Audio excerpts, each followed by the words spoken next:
Give thanks to Allah for the moon and the stars.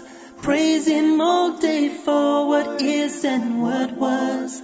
Take hold of your iman, don't give in to shaitan. Oh, you who believe, please give thanks to Allah. Allahu Ghafoor, Allahu Rahim, Allahu Yuhibbul Muhsinin, Huwa Khaliquna. How if in a family the great-grandparents were good people, the children they will continue to have will continue to be good people.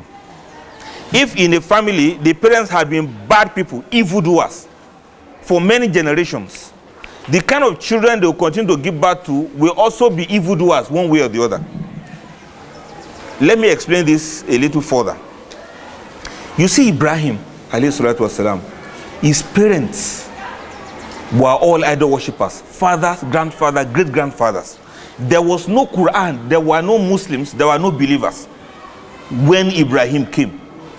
There was no internet, there was no cable satellite television for him to watch what is happening elsewhere in the world. He was just there in that environment, not knowing any other thing or any other place. Why did Allah choose him?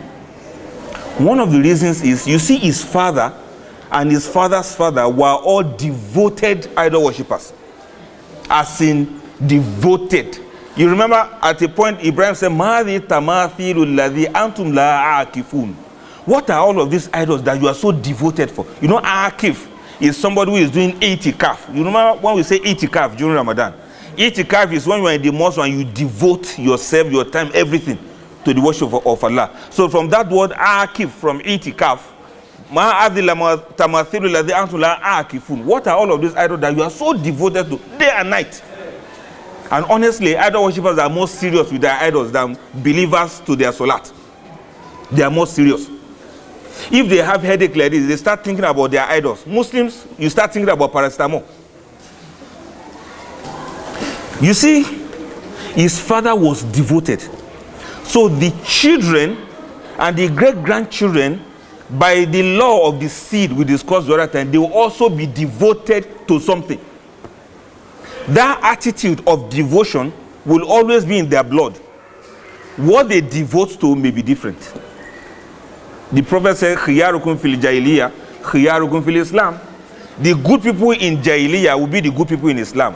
If an idol worshipper was very honest with his idol, when it comes to Islam, he'll be an honest Muslim.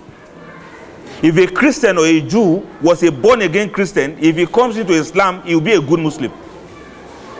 And that is the law that Allah has put in place.